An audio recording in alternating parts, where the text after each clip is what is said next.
Good morning, grade 11s.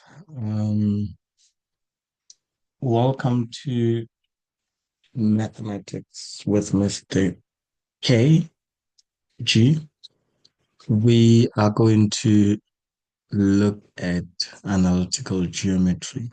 I'm not going to get into the history and stories of analytical geometry.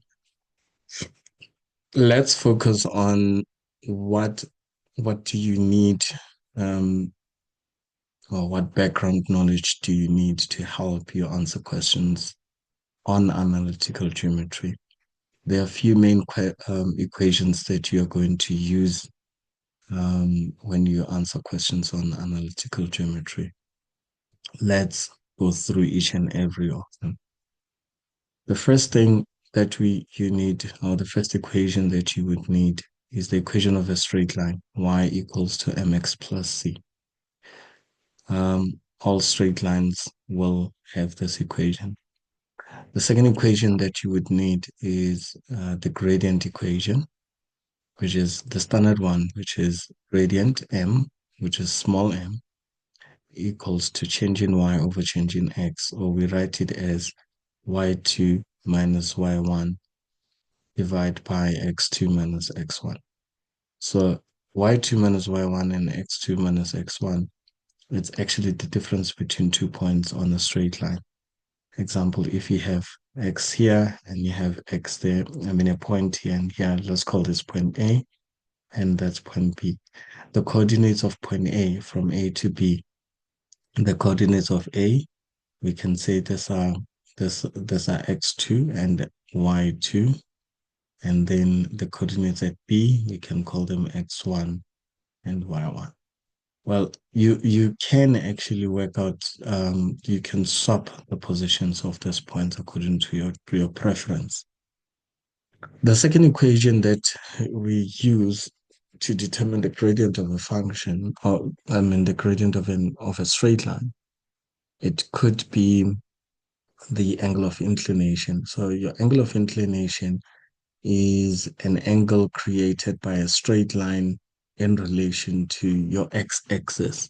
And the equation here, write it as with a different color. So let's take that one. The equation of the gradient will be gradient equals to tan theta. In this case, we are looking at tan theta as the angle of inclination, and angle of inclination is always an angle that is between your x-axis and your straight line. So this could be theta. If that's not theta, this could also be theta, depending on where your straight line is. All right. So if we know what theta is, which is our angle of inclination, we can use that theta to determine the gradient of a straight line. The third equation that we need is the midpoint equation. So midpoint, we write it with caps M, and we say M equals to x1 plus x2 divide by 2, and the y coordinate will be y1 plus y2 divide by 2. So that's pretty much it about the midpoint. So your midpoint is it's a point right in the center between 2 points. So in this case, if I want to know what is the midpoint between R and S, we could say it's a center point somewhere there, which is located between those two. The other equation that we are going to use is the distance formula. So the distance formula we originates from Pythagoras theorem. So the way that we write it in analytical geometry is going to be the square root of, and we take differences between x, which is x2 minus x1. You square that, plus y2 minus y1. But your answers must be squared. Then the other equations, which I think you might need. So we've covered the gradient, we've covered the distance. Um, what are we looking at? We've covered well, pretty much these are your main equations that you would need. Or your collinear functions or parallel line. Let's start with parallel lines. If lines are parallel lines, we compare the gradients of two lines. So the gradient of line one must equal to the gradient of line two.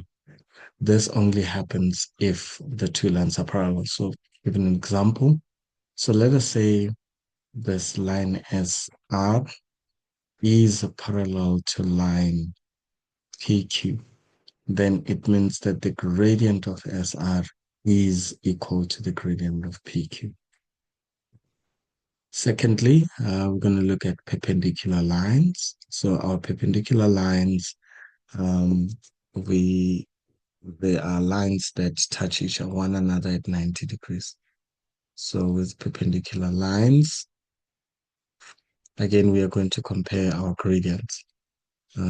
It's the product of the gradients must equal to -1. So we say gradient 1 of line 1 times the gradient of line 2 must always will always result into -1. So these are the main standard equations that you are going to use a lot when you answer questions regarding analytical geometry. Right, we have some examples here based on these questions, and we're going to try and apply all of these equations according to each question and see how we answer or how we attempt questions. Let's look at our first question there. Determine the length of PS and RS. So the question, the length, um, in this case, we are talking about the distance, and we are going to use the distance formula between um, PS as well as another one and RS. So those are the two lines that we can look at. So answering that question, uh, we will then answer it as follows. You say the distance between PS, the distance length PS or the length PS will equal to the square root of x2 minus x1 all squared plus y2 minus y1 all squared. All right, so we substitute our points. So whichever order you choose, that's fine. So I'll start with -5 there. So our first x is -5, -5, and our second x is -2. So we're going to, because we are subtracting a negative number, it will be +2. The answer must be squared plus our y2 is 0. So we're going to get 0 plus 5 because of 5 being positive, negative. The answer that we are getting here is going to be -3 squared, which is 9, plus 5 squared, which is 25. And the final answer will then be root 34 unit. Please be careful, be mindful that when um, you determine the length or the distance, you always write your final answer with units. Let's look at the other length, RS.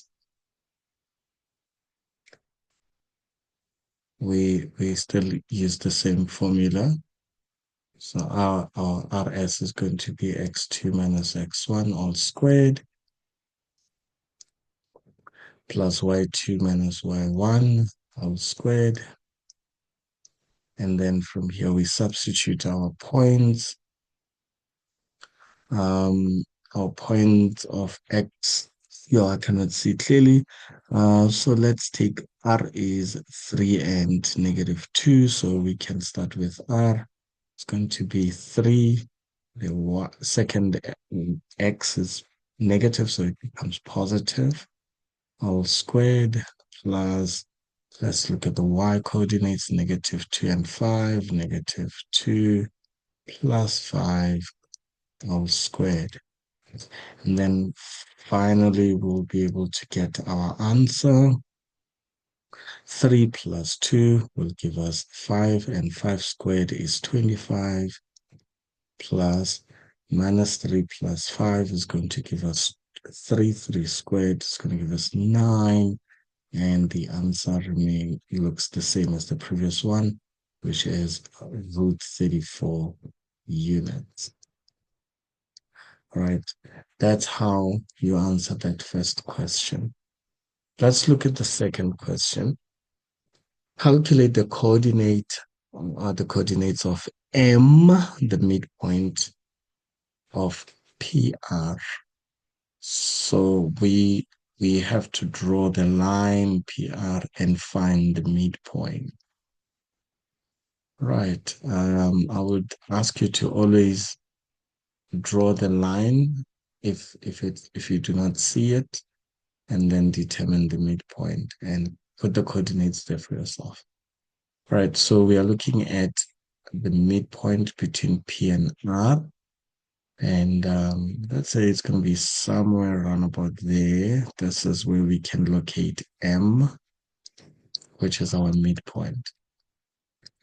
All right, our midpoint M, according to the equation, will then be x1 plus x2 divided by 2. And the y coordinate is y1 plus y2 divided by 2. Then we substitute our points according to what is provided. Key coordinates of x is -5 and r is 3. So we're going to add them. So you'll have -5 plus 3 divided by 2. And the y coordinates are 0 minus 2. Just add, nothing changes about the signs. Divide by 2. Finally, we simplify our answer and we get, this is going to give us -2 over 2, which will then, let me just write it as -2 over 2. And the y coordinate will also be -2 over 2. And final answer is -1 and -1. So these are the coordinates of center point or midpoint between PR. All right.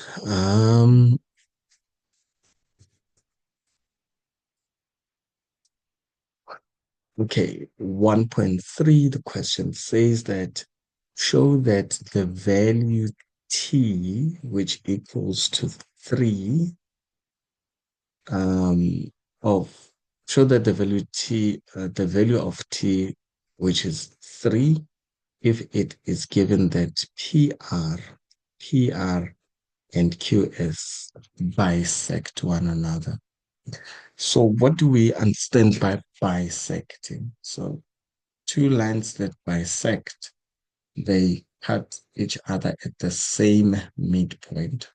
If you want to draw another line from S to Q,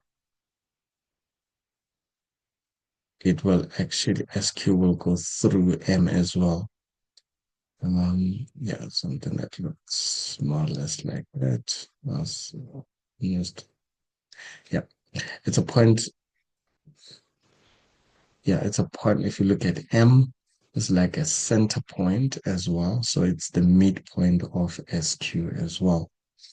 So if that's the case, we already know our coordinates of our midpoint. We are just going to use the reverse calculation to determine the other points.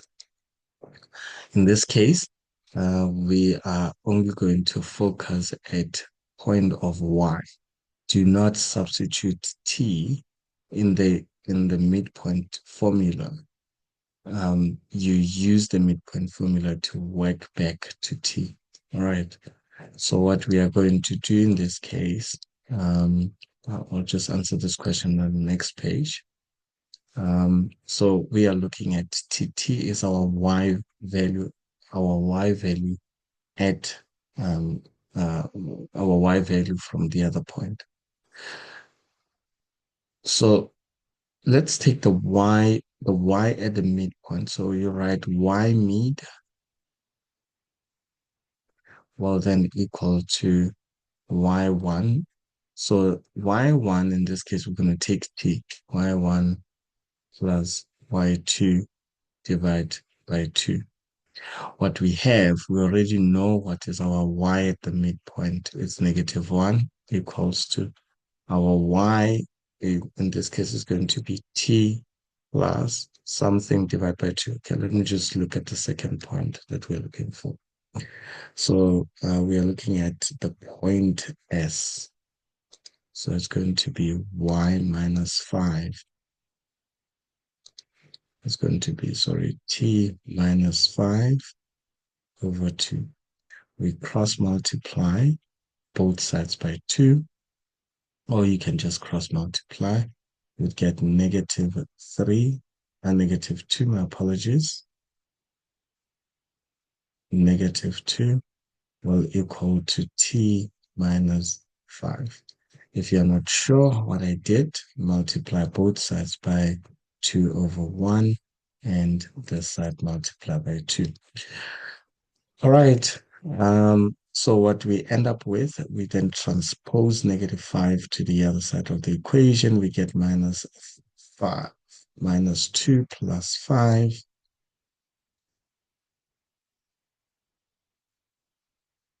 equals to t, and the answer 3 equals to t, which is what the question was asking us to show. So we were not working out the midpoint. The question wanted us to show that that point of t is 3. Right. Let's look at the next question. Our next question says determine the gradient between PQ. Our gradient formula between PQ, PQ. All right. We are going to use our gradient formula. Let me just write the question number here. It was question number 1.3, and then now we are answering 1.4.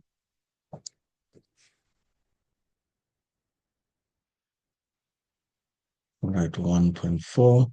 We are looking at the gradient, small m, between P, Q. And we know the gradient is going to be y2 minus y1 divided by x2 minus x1. We use the coordinates between P and Q.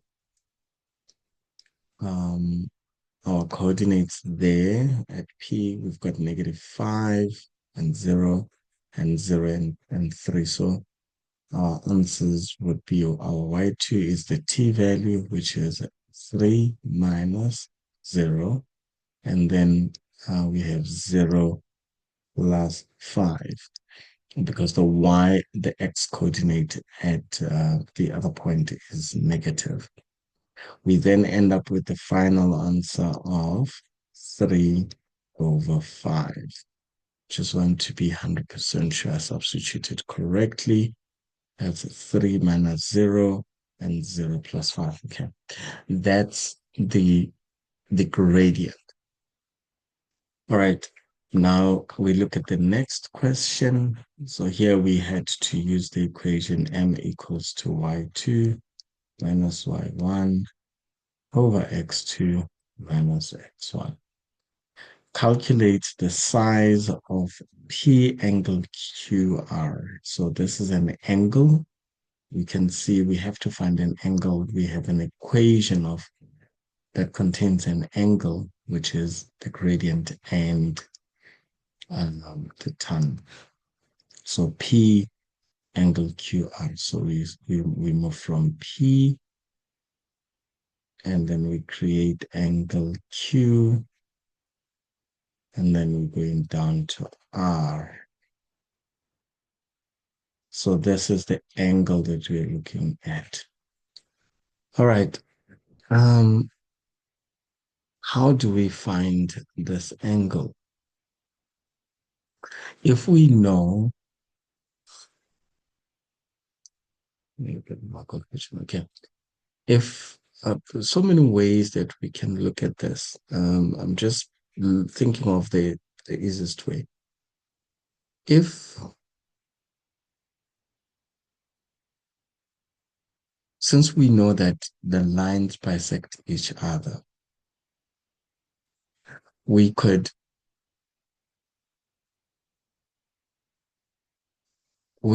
either um, test the gradients between PQ and QR and multiply them. If we get -1, then we know that that angle is 90 degrees. I think that will be the easiest way to look at it. It's only for 4 marks. Right. If we do not get -1, then we need to determine that angle by using the gradient formulas. All right. I would say let's find the gradient. We know the gradient PQ. We just need to find the gradient QR and multiply them and see what we get. All right. So this is 1.5. Let's find the gradient of QR. The gradient of QR is y2 minus y1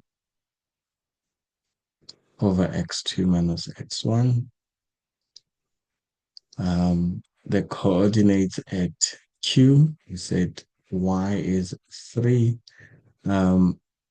Let's look at the other y value at R. So y is 3. At R, we've got -2. So we're going to say y plus 2, 3 plus 2. And then the x there is 0. What's the y value, the x value at? I'm just looking at the x value is 3, right? So it's going to be 0 plus 0 minus 3. 2 plus 3, we get 5.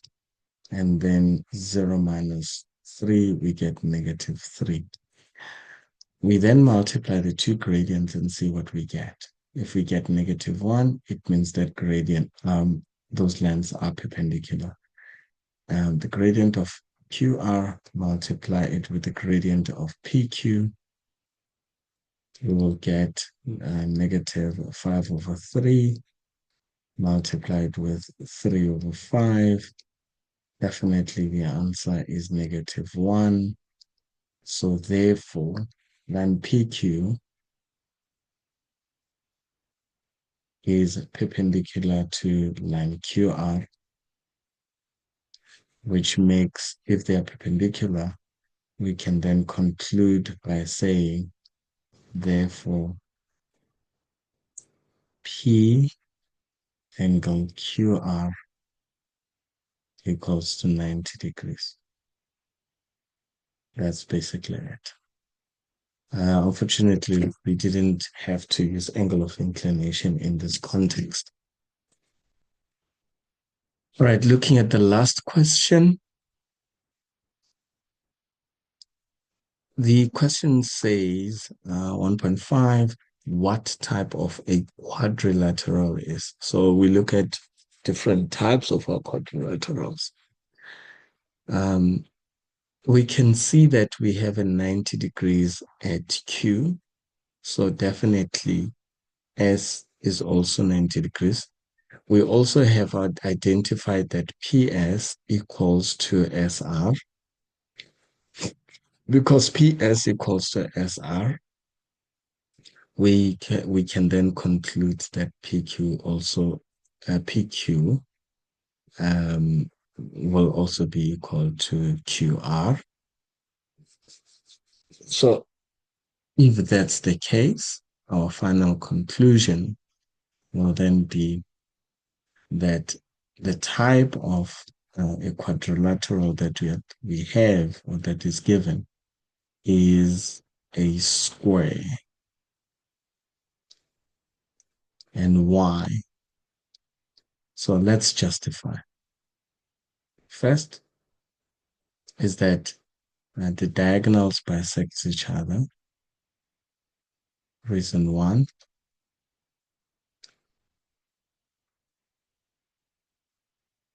Diagonals bisect each other.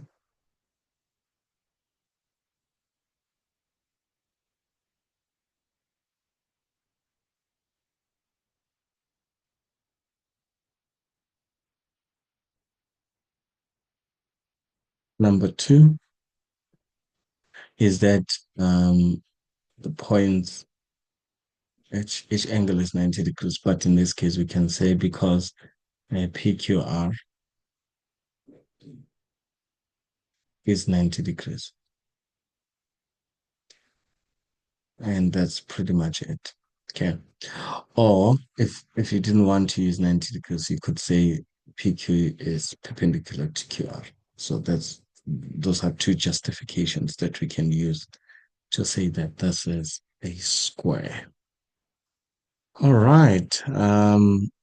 The other third argument that we can give in this context is that the two lines are equal. So we did prove that from our main question.